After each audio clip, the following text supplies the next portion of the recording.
Ce qu'on va regarder, les amis, ce n'est pas une blague. J'avais pas d'idée de titre pour cette vidéo parce que c'est tellement lunaire que c'est indescriptible. Les trois vidéos qu'on va voir sont lunaires et il y en a deux qui sont indescriptibles. D'accord? La première, on est sur LCI. C'est pas rien, LCI, d'accord? Et on va avoir droit à une analyse géopolitique d'une experte qui va nous parler de Poutine, de Zelensky et de Emmanuel Macron, il me semble.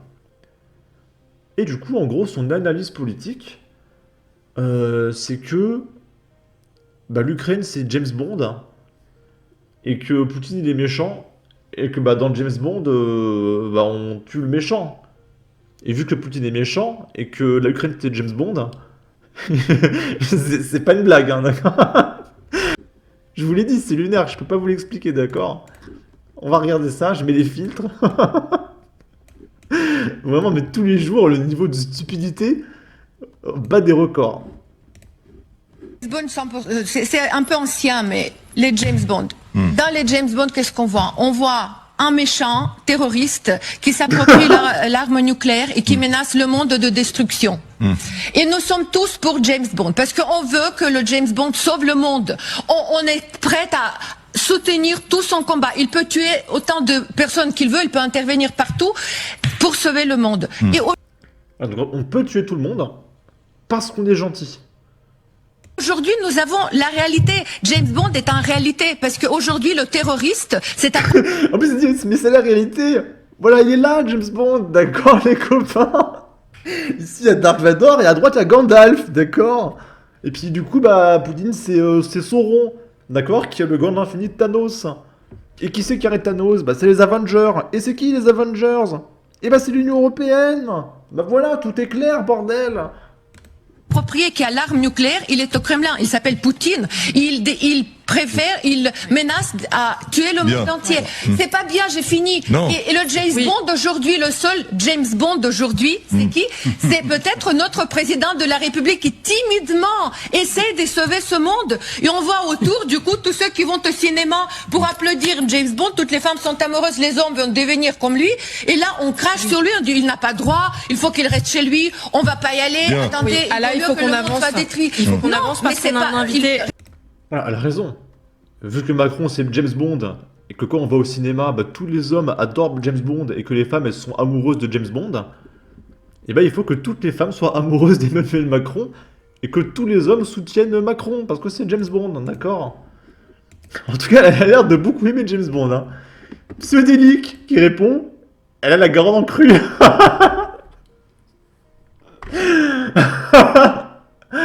C'est une folle fanatique. Ok, maintenant on va pouvoir attaquer la deuxième vidéo indescriptible. Alors, Pseudélique qui récidive et qui dit « Elle a la grande en crue !» Et du coup il partage un tweet de Kim Jong-un parodie qui dit « Cette vidéo a été réalisée sans trucage et ce n'est pas une parodie.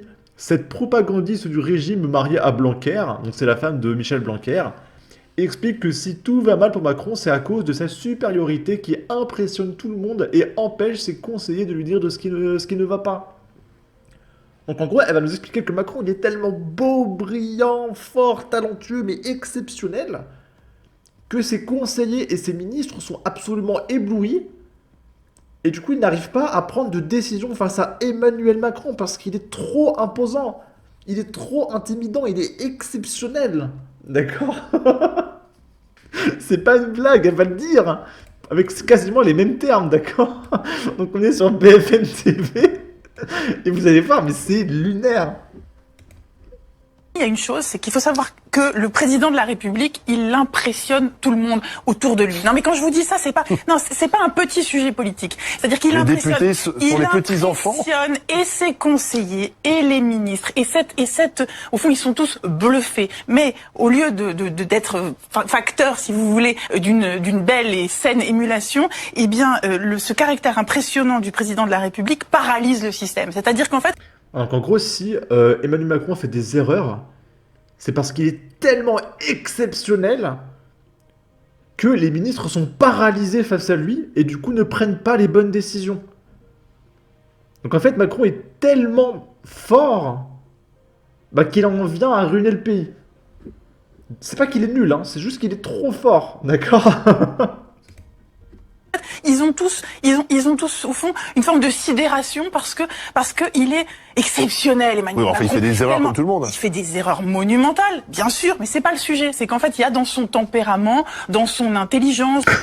Non, mais il fait des erreurs. Oui, mais c'est pas le sujet. Il est beau, il est fort. Regardez la moiteur de son torse. Ah dans la chimie assez exceptionnelle de son. Et ça interdirait à un député de dire attendez là on est en train de faire une bêtise. Mais bien sûr que oui, ça crée quelque chose qui. Les députés ils répondent mais du coup ça paralyse des députés et la nana dit mais bien sûr que oui.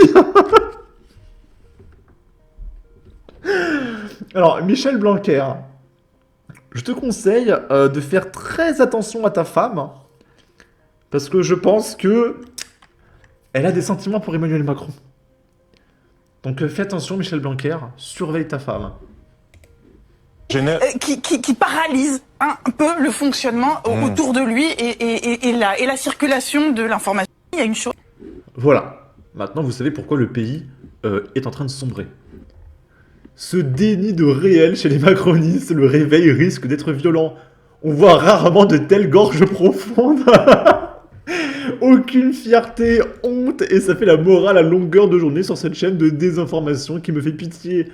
Bah elle est paralysée au cerveau. Non mais j'ai jamais vu un truc aussi lunaire de ma vie. Hein. Et la dernière vidéo, c'est une féministe qui se plaint que sur les chaînes de youtubeurs, il n'y ait pas assez de femmes. Donc c'est-à-dire par exemple chez Cyprien ou chez Amixem, elle se plaint qu'il n'y ait pas de femmes. Alors que c'est la chaîne de Cyprien et de Amixem. Est-ce que tu comprends le problème? Si elle est à Amixem, elle n'est pas une femme. Donc il va pas laisser une femme faire l'émission à sa place, ça n'a aucun sens. Donc on va l'écouter. Pourquoi il n'y a pas de meufs dans les vidéos des youtubeurs? Je viens de voir la vidéo d'une youtubeuse qui analyse la présence des femmes dans les vidéos des plus gros youtubeurs français. Spoiler, il y en a pas. Oh, ça m'énerve! L'exemple le plus parlant, c'est Amixem. Sur 941 vidéos sur sa chaîne, il y a 4 vidéos avec des meufs. La dernière... Mais spoiler, meuf, Amixem est un homme. Donc il va pas, genre, inviter une nana, faire l'émission à sa place. Elle est à lui, l'émission. Donc ça va toujours être un mec. Ça va être Amixem, le présentateur. On va pas changer les représentateurs. Date de 2021. C'est-à-dire que la dernière fois qu'il y a eu un tournage avec une meuf sur la chaîne d'Amixem, ils ont dû arrêter le tournage avant 18h pour le couvre-feu Covid. Je continue. Sur la chaîne d'Inoxtag en 2023, il y a eu 3% de meufs. Peut-être qu'à... Non mais pareil, Inoxtag, c'est un mec. Elle est à lui, la chaîne. Parce que tu vas sur la chaîne de Andy Raconte ou de Natou, tu vas pas dire « Ah, mais il n'y a pas d'homme !» Bah oui, parce que c'est la chaîne de Natou, pas d'un homme. Après avoir grimpé l'Everest, tu pourras t'attaquer à une autre montagne. Invitez les meufs. On peut dire qu'Inox tag pas les meufs. Inox tag les meufs. Bon, ça vaut pour eux, mais ça vaut aussi pour absolument toutes les grosses chaînes de mecs. Prochaine question à poser à Mastu, détecteur de mensonges. Allez-vous inviter des femmes? Mastu, c'est un homme. Et puis en plus, il n'y a pas beaucoup de femmes sur YouTube. Hein. Il y a Natou, il y a... J'ai dit Andy Raconte, mais je crois qu'elle a arrêté. Et franchement, je peux pas vous en citer une autre. Hein. On va pas les inventer. Ou alors il faut inviter Natou partout, tout le temps. Elles comprennent pas ça. Non. Si on fait un qui-est avec tous les mecs du YouTube français et qu'on leur dit c'est une youtubeuse, c'est pas Lena Situation, c'est pas Natou, c'est pas Magla, silence dans la salle. Les youtubeurs vous donnent l'info, hein. Les meufs c'est pas que dans les DM quand elles sont mineures en fait. Bon, un peu lourd cette ambiance. Bon, si elle dit c'est pas Natou, c'est pas Lena Situation, ils trouvent pas, bah c'est parce qu'il y en a pas d'autres en fait. Dans l'atmosphère, je vous montre un petit chien. Oh, t'es belle. On a quand même une exception, celui qui fait le plus de feats avec des meufs. C'est Abrèche Frère. Bravo, excellente parité. Faut juste arrêter de leur dire de fermer leur gueule, mais sinon c'est sur la très bonne voie. Il y a des meufs sur YouTube, elles... Alors s'il y en a un, et c'est très marrant, c'est le joueur du grenier. Vous savez le mec que vous accusez de facho, d'extrême droite, que vous harcelez jour et nuit, tous les jours. Parce que le mec il est méchant, etc. Et bah bizarrement, bah lui il invite des femmes. Pourquoi? Parce que son partenaire c'est sa femme en fait. Donc du coup bah sa femme elle intervient souvent dans ses vidéos. Et puis il y a la femme de Seb aussi qui intervient souvent. Et puis récemment, il a fait une émission qui était amenée à remplacer le joueur du grenier par une femme parce que c'était un joueur du grenier spécial, les jeux pour filles. Mais vu que le joueur du grenier est un facho, bah on va pas en parler. Elles sont incroyables, elles sont juste pas représentées par la plateforme et par les créateurs. Et ça commence à me courir sur le haricot. C'est primordial qu'on commence à plus représenter les meufs, pour avoir des rôles modèles, pour qu'on commence à se sentir légitime, et peut-être juste pour qu'on arrête d'exclure 50% de la population en fait. Les youtubeurs. Bah écoute meuf, je te propose un truc. Vu qu'il n'y a pas assez de femmes sur YouTube, bah tu vas lancer ta chaîne, et tu vas essayer de faire un contenu original. On te regarde. Et puis si tu as 5 millions d'abonnés, bah tu verras, tu vas être invité sur les plateaux. C'est magique, hein. En tout cas, n'hésitez pas à donner votre avis, votre opinion, à partager, liker, commenter, ça aidera au référencement de la vidéo sur YouTube. Abonnez-vous, suivez-moi sur Twitter, et à la prochaine pour de futures vidéos. Ciao!